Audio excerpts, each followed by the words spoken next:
샬롬, 2021년 3월 31일 동인교회 수요일을 시작하겠습니다. 사도신경으로 우리의 신앙을 고백하겠습니다. 나는 전능하신 아버지 하나님 천지의 창조주를 믿습니다. 나는 그의 유일하신 아들 우리 주 예수 그리스도를 믿습니다.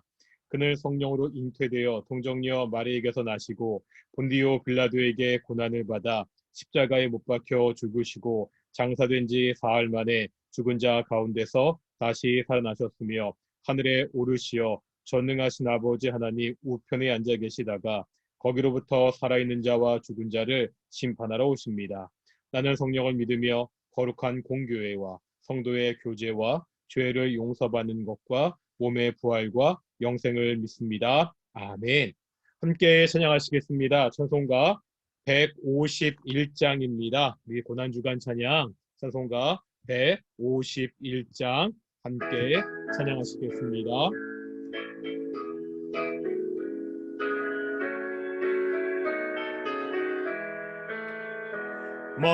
만왕의 왕 내 주께서 왜 고초당했나 이 벌레 같은 난리에 그 보혈을 였네. 십자가 내가 처음 볼 때에 나의 맘에 큰 고통 사라져 오늘 믿고서 내 눈 밝았네. 참내 기쁨 영원하도다. 주 십자가 못 박힘은 속죄함 아닌가. 그 긍휼함과 그 은혜 말할 수 없도다. 십자가 내가 처음 볼 때에 나의 맘에 큰 고통 사라져 오늘 믿고서 내 눈 밝았네. 참내 기쁨 영원하도다. 늘 울어도 그 큰 은혜 다 갚을 수 없네. 나 주님께 몸 바쳐서 주의 일 힘쓰리. 십자가 내가 처음 볼 때에 나의 맘에 큰 고통 사라져 오늘 믿고서 내 눈 밝았네. 참내 기쁨 영원하도다. 기도하겠습니다. 거룩하고 존귀하신 아버지 하나님 감사드립니다. 이번 주간 고난 주간입니다. 예수 그리스도의 고난과 십자가를 묵상하는 주간입니다. 거룩하고 존귀하신 아버지 하나님, 이 고난 주간을 통하여서 우리가 다시 한번 나를 위하여 이 땅에 오신 하나님의 독생자 예수님을 깊이 묵상하는 귀한 시간이 되게 해 주시옵소서. 우리가 이 땅에 살아가며 오직 하나님의 은혜로, 오직 하나님의 뜻대로, 오직 십자가를 붙잡고 살겠다고 다시 한번 결단하는 귀한 시간 되도록 주께서 함께 주시옵소서. 또 하나님 간절히 기도합니다. 하나님, 지금 이 시간도 고난 가운데에는 많은 사람들이 있습니다. 아버지 하나님, 그 고난 가운데 하나님이 개입하셔서 그 어렵고 힘든 고난의 문제들을 주께서 해결해 주시옵소서. 아버지 하나님, 지금 미얀마에 계속해서 참혹한 일들이 벌어지고 있습니다.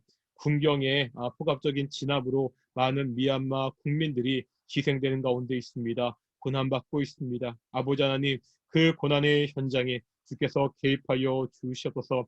그 폭압이, 그 군부의 통치가 속히 멈추게 하여 주시옵시고 그 땅 가운데 참된 민주화가 이루어질 수 있도록 인도하시고 주께서 붙잡아 주시옵소서. 코로나19로 많은 사람들이 고통받고 있습니다. 아버지 하나님, 이 코로나19가 속히 종식되게 하여 주시옵소서. 아버지 하나님, 이 코로나19가 속히 종식되어서 우리의 일상을 회복할 수 있도록 주께서 인도해 주시옵소서. 감사하며 이 모든 말씀 예수님의 이름으로 기도드렸습니다. 아멘. 예, 반갑습니다. 우리가 오늘도 함께 하나님 말씀을 공부할 터인데요. 우리가 계속해서 공부하던 거 함께 보도록 하겠습니다. 우리가 한번 화면을 볼 텐데 우리가 계속해서 지금 출애굽 광야 시대를 보고 있죠. 우리가 계속해서 출애굽 광야 시대를 보고 있는데 오늘은 그 출애굽 광야 시대 중에서 그 출애굽기 후반부의 말씀을 우리가 같이 한번 보도록 하겠습니다. 출애굽기 후반부 여러 사건들이 있는데 볼 텐데 먼저 여러 번 말씀드렸지만 이 출애굽 광야 시대를 이해할 때는 그 장소 이동을 기준으로 보는 것이 굉장히 좋다고 말씀드렸습니다. 그러니까 몇 가지 이렇게 장소가 이동하면서 이 출애굽 광야 시대가 진행하고 있죠. 가장 먼저 어디였죠? 애굽에서 있었던 일이 1장부터 11장부터 있고 그 다음 뭐죠? 출애굽기 12장에서 이스라엘 백성들이 드디어 애굽 땅을 떠나서 어디로 오지요? 시내산. 그러니까 애굽 땅에서 있던 사건 한 번, 두 번째는 애굽에서 어디까지? 시내산까지. 이게 출애굽기 12장부터 19장까지 벌어지는 일입니다. 그 다음에 시내산에 도착했잖아요. 여기서 굉장히 오랫동안 멈추어 있습니다. 그래서 출애굽기 20장부터 그다음에 끝까지 가고요. 그 다음에 레위기, 민수기 10장까지가 이 시내산에서 멈추면서 있었던 일들을 기록하고 있죠. 그 다음에 민수기 10장에서 드디어 이스라엘 백성들이 시내산을 출발하게 되는 거죠. 그런데 시내산을 출발해서 바로 가나안 땅에 들어가지 못하고 가데스 바네아의 반역 사건 때문에 어떻게 되죠? 40년 동안 광야에서 헤매게 되는 겁니다. 그래서 민수기 후반부의 내용은 그 광야에서 40년을 헤매는 내용. 그러다가 방황하다가 드디어 가나안 땅 저편에 있는 모압 평야에 이른 것으로 민수기가 끝나고 마지막 신명기는 모압 평야에서 그 모세가 다시 한번 이스라엘 백성들에게 율법을 가르치는 것으로 끝나게 됩니다. 다시 한번 정리하면 맨 처음 어디요? 애굽. 두 번째는 어디죠?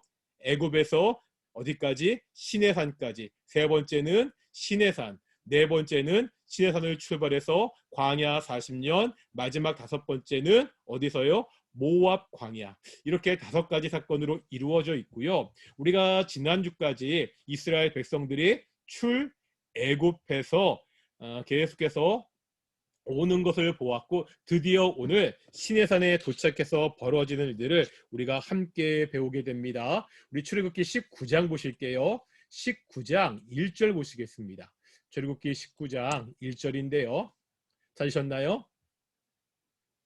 같이 한번 19장 1절 읽어보겠습니다. 시작. 이스라엘 자손이 애굽 땅을 떠난 지 3개월이 되던 날 그들이 시내 광야에 이르니라. 뭐라고 말씀하고 있죠? 이스라엘 자손이 출애굽해서 얼마가 지나서 3개월이 돼서 드디어 어디에 도착한 거예요? 시내 광야에 도착했다. 드디어 이제는 시내 산 있는데 도착하게 됩니다. 그러니까 여기에 한동안 계속해서 머물러 있는 거예요. 이 머물러 있는 동안 무엇을 하느냐? 우리가 쭉 보겠지만 첫째, 하나님과 언약을 맺습니다. 그리고 그 언약에 대한 내용으로 바로 율법을 우리에게 가르치는 것을 볼 수가 있습니다. 이게 출애굽기 후반부의 내용이고 또 출애굽기 후반부에 가면 시내산에서 본격적으로 광야 생활을 시작하기 전에 뭐를 제작하죠? 성막을 제작합니다. 성막을 제작하고 이제 레위기로 넘어가서 어떻게 하나님께 제사를 드려야 되는지 제사에 대한 말씀을 배우게 됩니다. 그러니까 이 시내산에서는 첫째 하나님과 언약을 맺어서 율법을 받고 두 번째 성막을 제작하는 것, 이것이 가장 큰 두 가지 사건입니다. 그래서 이제는 출애굽기 이제는 19장 20장에 보면서 계속해서 하나님과 이스라엘 백성들이 언약을 맺게 되는데요. 사실 우리가 성경을 이야기할 때 이 언약이라는 개념은 굉장히 중요한 개념입니다. 성경에 보면은 하나님과 인간들, 하나님과 이스라엘 백성들이 맺었던 몇 가지 중요한 언약들이 있습니다. 언약이란 말이 좀 어려워. 계약도 좋습니다. 계약이라고 해도 좋고요.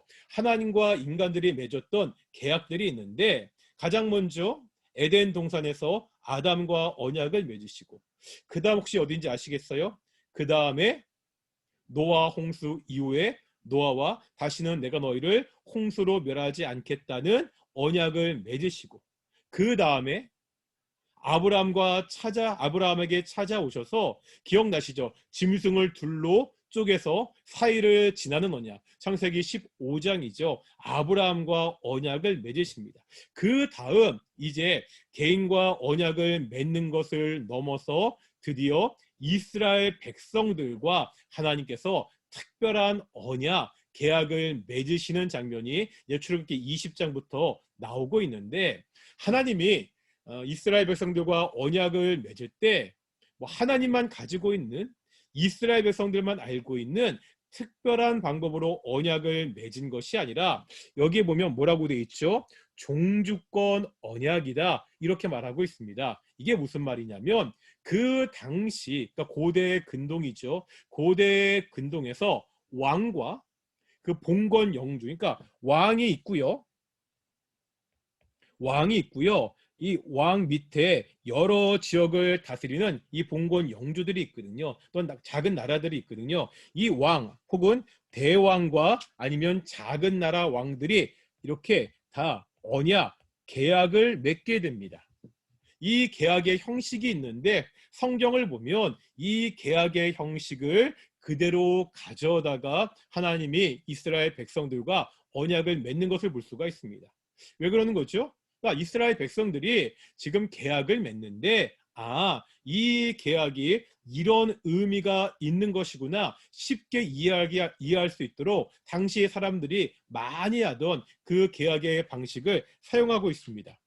아브라함과 계약을 맺으실 때도 마찬가지였죠. 기억나시나요? 아까 말씀드렸지만 아브라함과 계약을 맺을 때는 어떻게 계약을 맺으시죠? 짐승을 잡아서, 제가 그림을 못 그렸어요. 예를 들어서 이게 소입니다. 너무 작죠? 어쨌든 짐승을 잡아서 짐승을 반으로 쪼개는 거죠. 그래서 짐승을 이렇게 반으로 쪼개 놓습니다. 당시 고대 근동에 보면 계약을 맺을 때 이렇게 짐승을 반으로 쪼개 놓고서 어떻게 하죠? 계약 당사자 두 사람이 이 쪼개진 짐승 사이를 지나가게 됩니다. 이게 어떤 의미가 있는 거죠? 누구라도 이 계약을 파기하면, 어기면 이 쪼개진 짐승같이 죽임을 당할 것이다. 이것을 보여주는 당시의 고대의 언약을 맺는 방식이었습니다.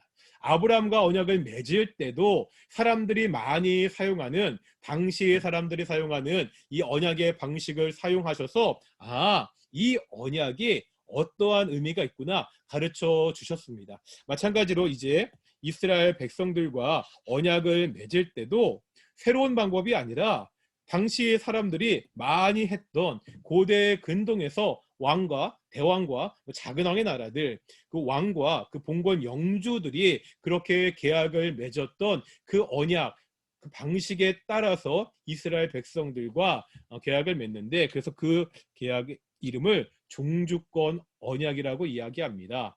이 종주권 언약을 보면은요, 크게 6가지 부분으로 나누어 있는 것을 볼 수가 있습니다. 첫째, 전문이 있고요. 두 번째 뭐지요? 서문. 세 번째가 뭐고 있죠? 약정. 네 번째는 문서조약. 다섯 번째는 제재규약. 여섯 번째는 증인들의 목록입니다.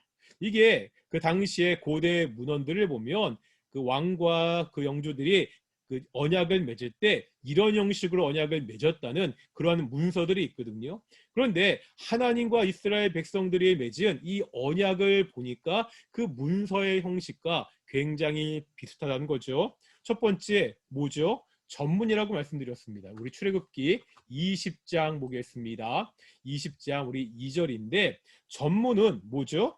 조약을 체결하는 주체가 누구인지를 보여주고 있습니다. 여기 보겠습니다. 20장 2절에 보면 나는 너를, 그러니까 나와 너가 지금 계약을 맺고 있죠. 여기서 나는 누구죠? 20장 마지막에 있는 하나님이시고, 여기서 너는 누구예요?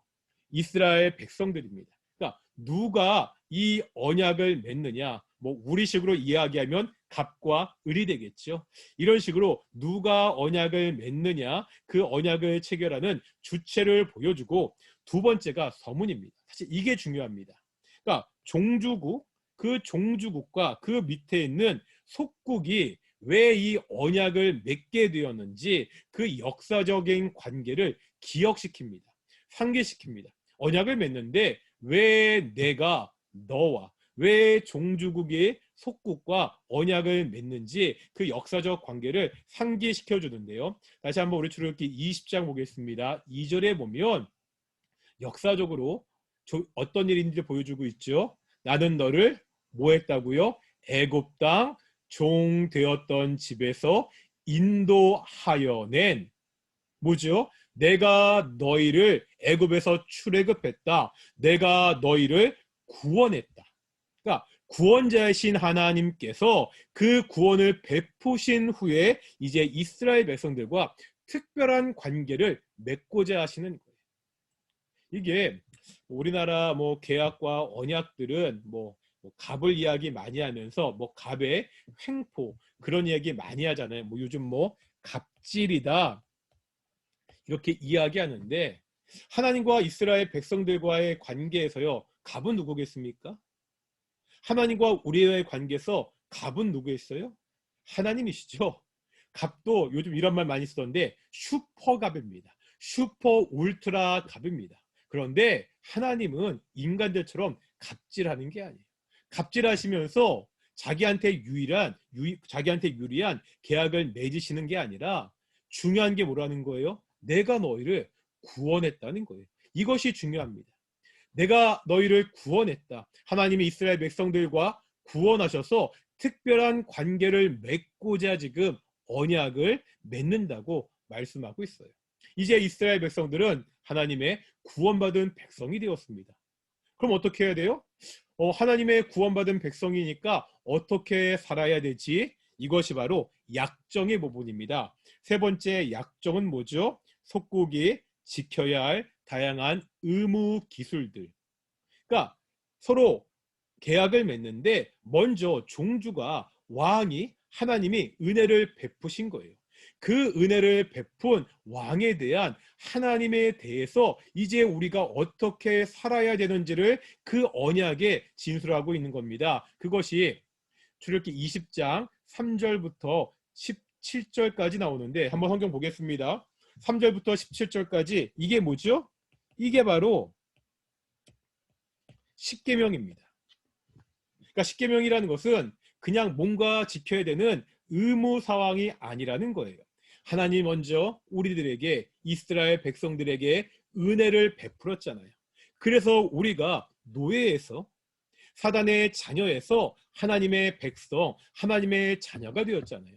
하나님의 자녀가 되었기 때문에 어떻게 살아야 되는지를 가르쳐 주는 것, 그게 뭐라는 거예요? 그것이 십계명입니다. 사실 우리가 이 십계명도 이제 공부를 쭉 해야 되는데 이 십계명은 뭐 이 시간에 하면 이것도 한참 걸리잖아요.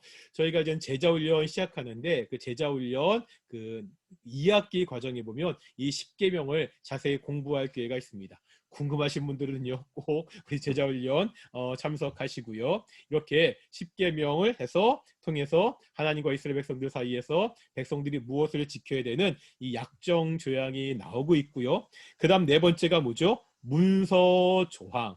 뭐죠? 조약의 내용을 정기적으로 읽고 학습해야 됩니다. 왜 그렇죠? 사람은요 망각의 동물이라고 이야기하잖아요. 자꾸 잊어버리는 거예요. 그러니까 너희가 이 조약의 내용을 자주 읽어라. 정기적으로 읽어라. 그런 내용입니다. 24장 7절 보실까요? 24장 7절입니다. 똑같습니다. 다시였죠? 24장 7절 한번 읽어보겠습니다. 언약서를 가져다가 백성에게 낭독하여 듣게 하니 그들이 이르되 여호와의 모든 말씀을 우리가 준행하리이다. 언약서를 가져다가 뭐 했다고요? 백성에게 낭독하여 듣게 했다고.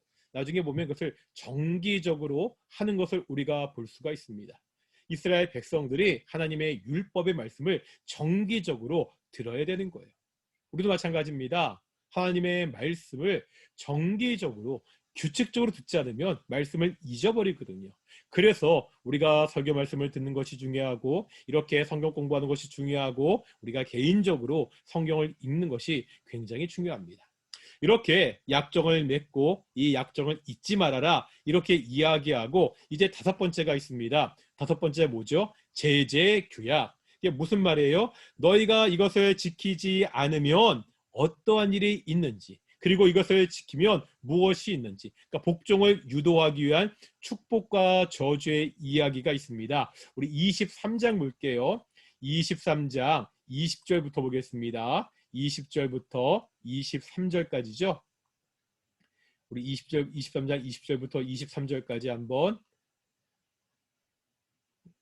같이 읽어볼까요? 시작. 내가 사절을 내 앞서 보내어 길에서 너를 보호하여 너를 내가 예비한 곳에 이르게 하리니 너희는 삼과 그의 목소리를 청종하고 그를 노엽게 하지 말라. 그가 너희의 허물을 용서하지 아니할 것은 내 이름이 그에게 있음이라. 내가 그의 목소리를 잘 청종하고 내 모든 말대로 행하면 내가 내 원수에게 원수가 되고 내 대적에게 대적이 될지라.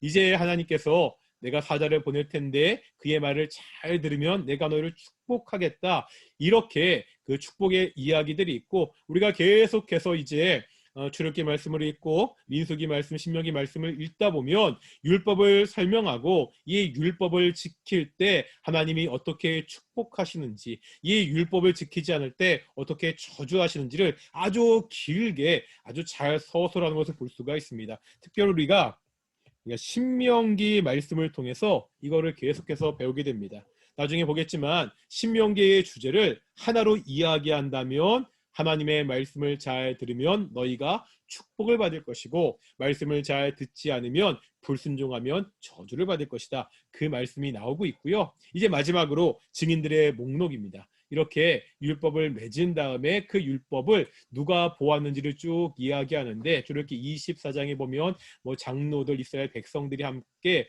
이 언약의 그 증인들이 되는 것을 우리가 볼 수가 있습니다. 이처럼 하나님께서 이스라엘 백성들과 특별한 언약을 맺은 거예요. 이것 자체가 엄청난 일이라는 거죠. 하나님께서 노예로 있던 사단의 자녀로 있던 이스라엘 백성들을 구원하셔서 자신의 백성, 하나님의 백성을 삼으셨는 거예요. 그것을 보여주기 위해서, 그것을 확실하게 하기 위해서 언약을 맺으시고 다시 한 번 말씀드리지만 갑질하려고요. 하나님이 뭔가 이득을 취하려고 언약을 맺으시는 것이 아니라 내가 너희의 하나님이다. 너희는 나의 백성이 되었다. 이것을 확실하게 하기 위해서 하나님이 언약을 맺으시고 그것을 우리에게 가르쳐주고 보여주고 있는 겁니다.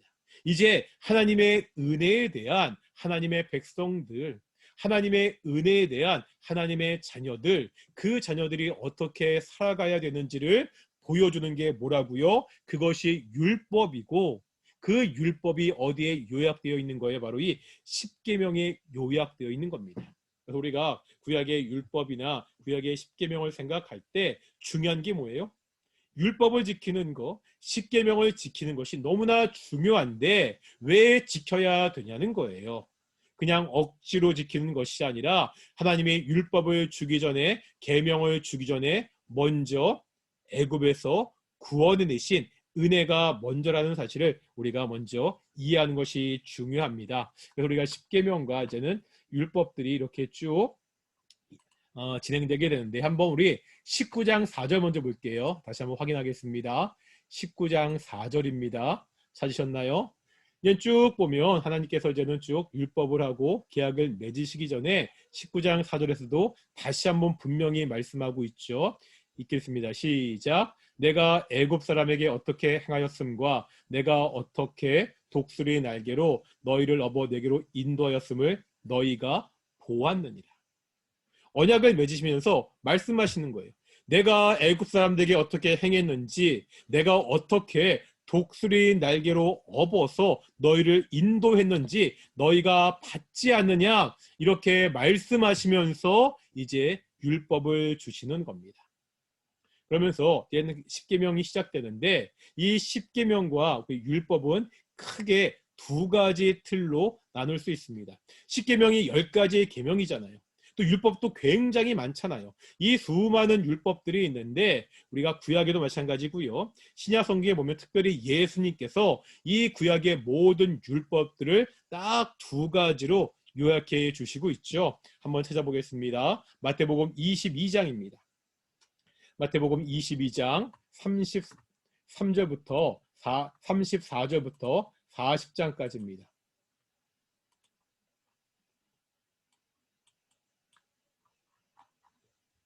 찾으셨나요? 마태복음 22장 34절부터 40절까지입니다. 우리가 같이 읽어보겠습니다. 시작. 예수께서 사두개인들로 대답할 수 없게 하셨다함을 바리새인들이 듣고 모였는데 그 중에 한 율법사가 예수를 시험하여 묻되 선생님, 율법 중에서 어느 계명이 크니이까? 예수께서 이르시되 내 마음을 다하고 목숨을 다하고 뜻을 다하여 주 너희 하나님을 사랑하라 하셨으니 이것이 크고 첫째 되는 계명이요 둘째도 그와 같으니 내 이웃을 내 자신같이 사랑하라 하셨으니 이 두 계명이 온 율법과 선지자의 강령이니라. 아멘. 여기에 보니까 이렇게 말씀하고 있죠. 그러니까 율법사가 예수님을 시험하고자 묻는 거예요. 선생이요, 율법 중에 랍비요, 율법 중에 어느 계명이 가장 큽니까? 그러자 예수님께서 이 구약의 모든 율법들을 두 개로 요약해 주고 있죠. 첫째는 뭐죠? 마음을 다하고 목숨을 다하고 뜻을 다하여 하나님을 뭐하라고요? 사랑하라. 이것이 첫째 되는 계명이라는 겁니다. 두 번째도 그와 같은데 뭐라고 말씀하고 있죠? 내 이웃을 내 자신같이 사랑하라. 뭐하라고요? 이웃을 사랑하라. 이 두 가지가 모든 율법의 요약이라는 겁니다. 이제 이스라엘 백성들이 살아가야 되는데 하나님의 백성으로 살아가야 되는데 그 어떻게 살아가야 될지를 십계명을 통해서 수많은 율법들을 통해서 가르쳐 주셨는데 결국은 그 내용이 이거라는 거예요. 우리가 어떻게 하나님을 사랑할 수 있는지, 우리가 어떻게 이웃들을 사랑해야 되는지. 다시 말하면 우리가 율법의 세세한 조항들은 다 알지 못하더라도 어떻게 살라는 거예요? 하나님을 사랑하고 이웃을 사랑하며 살라고 말씀하고 있습니다. 이 두 계명이 온 율법과 선지자의 강령이에요. 율법과 선지자들이 가르쳤던 모든 말씀들의 요약이 하나님을 사랑하고 이웃을 사랑하는 것이다. 이렇게 말씀하고 있습니다. 이것을 잘 보여주는 것이 있습니다. 이제 십계명이 끝나고 이제는 그 십계명이 끝나고 그 십계명을 해설하기 위해서 하나님을 사랑하는데 십계명으로 먼저 설명해 주시고 어떻게 사랑해야 되는지 좀 더 자세하게 율법으로 설명해 주시는 거잖아요. 그러니까 구약의 율법은 다시 말하면 십계명에 대한 주석입니다. 하나님을 사랑해야 되는데 어떻게 사랑해야 되는지를 여러 가지 율법으로 주석을 달고 있고 이웃을 사랑해야 되는데 어떻게 사랑해야 되는지를 여러 율법으로 주석을 달고 있는데 이제 본격적으로 그 자세한 율법이 시작하기 전에 가장 먼저 어떠한 법이 나오는지를 볼 텐데요. 출애굽기 20장 보겠습니다. 출애굽기 20장 보면 22절부터 26절까지 보시겠어요? 그러니까 율법을 시작하면서 22절부터 26절 한번 보세요. 뭐에 대한 거죠?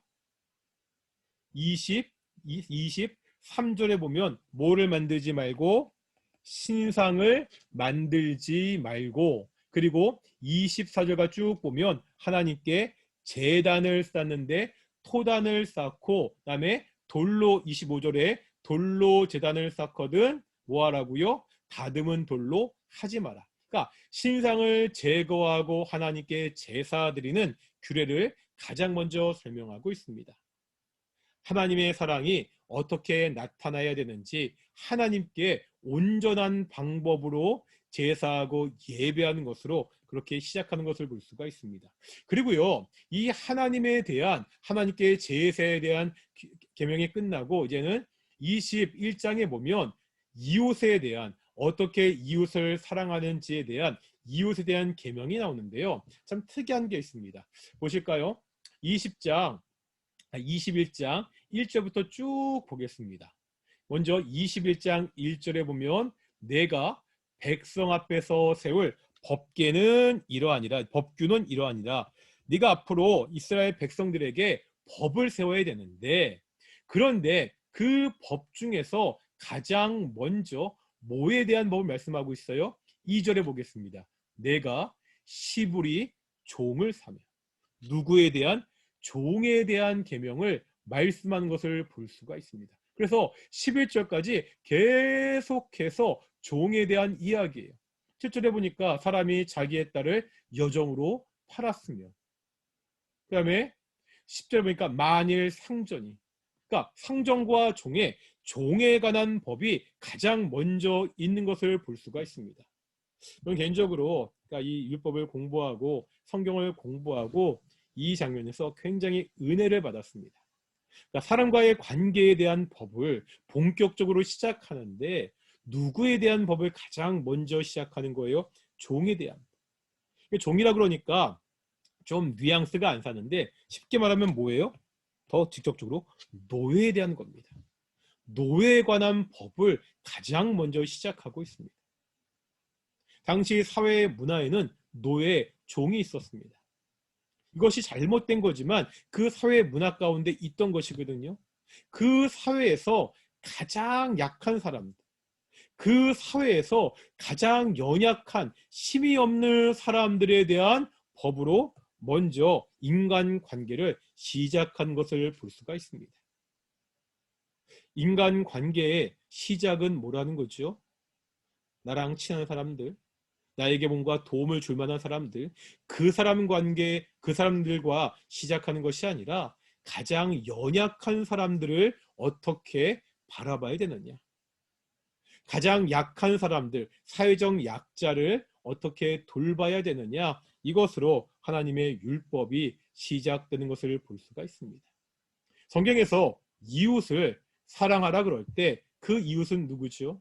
나중에 복음서에 보면 예수님이 사마리아 사람의 비유를 통해서 그 이웃은 너에게 뭔가 도움을 줄 만한 사람이 아니라 내가 필요한 사람, 그러니까 너의 도움이 필요한 사람이 너의 이웃이라고 말씀하고 있습니다.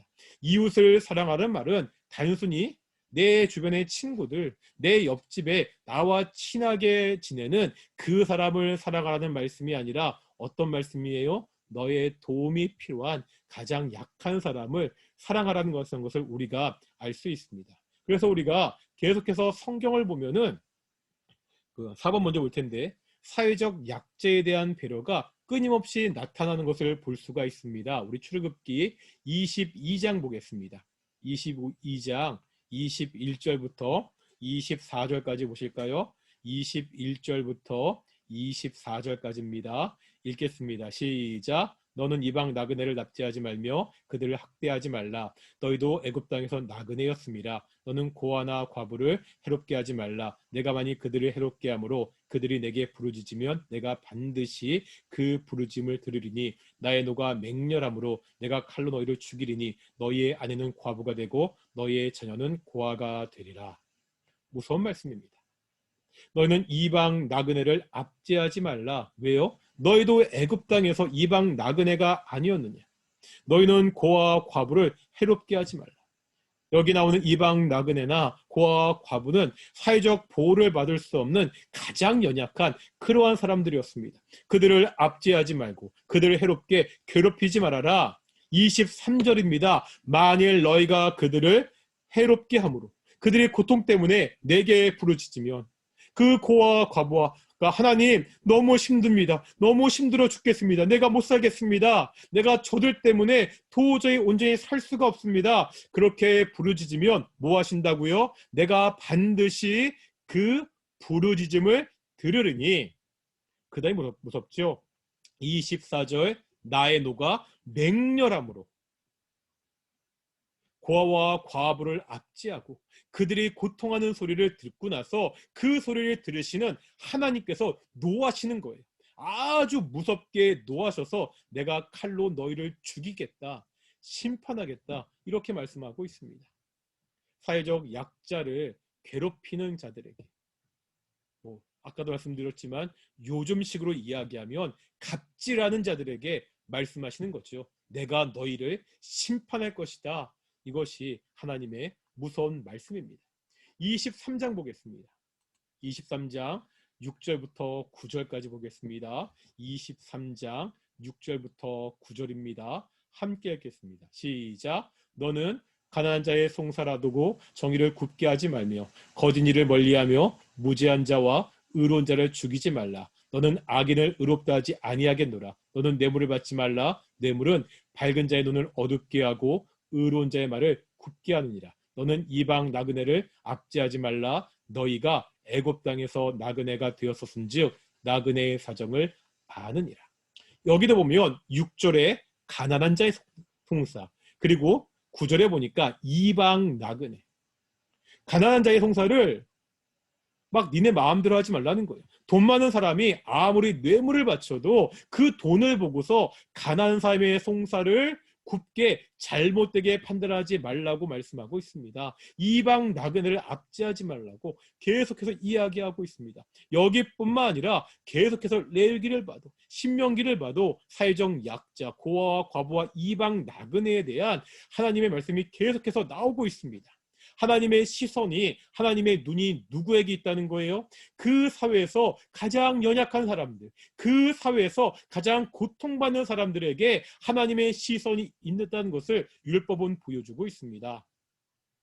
하나님의 시선이 거기 있다면 우리의 시선도 똑같이 거기에 있어야 됩니다. 교회가 무엇을 해야 되느냐? 여러 가지들을 해야 되는데 우리가 놓치지 말아야 되는 너무나 중요한 것이 있는데 그게 뭐라는 거예요? 이 땅에 연약하고 가난한 사람들을 돌보는 일을 반드시 교회가 해야 됩니다. 우리 동인교회가 아직은 연약하지만 지금도 조금씩 하려고 노력하고 있거든요. 우리 동인교회가 또 동인의 성도들이 우리 성도들 중에 연약한 자들, 우리 교회 주변의 연약한 자들을 끊임없이 도울 수 있는 그러한 교회 성도가 되기를 축원합니다. 세 번째 보면 동해 복수법이 나오죠. 이 말도 많이 들어보셨죠. 동해 복수법. 우리 출애굽기 21장 보실 때인데요. 21장 24절, 25절입니다. 찾으셨나요?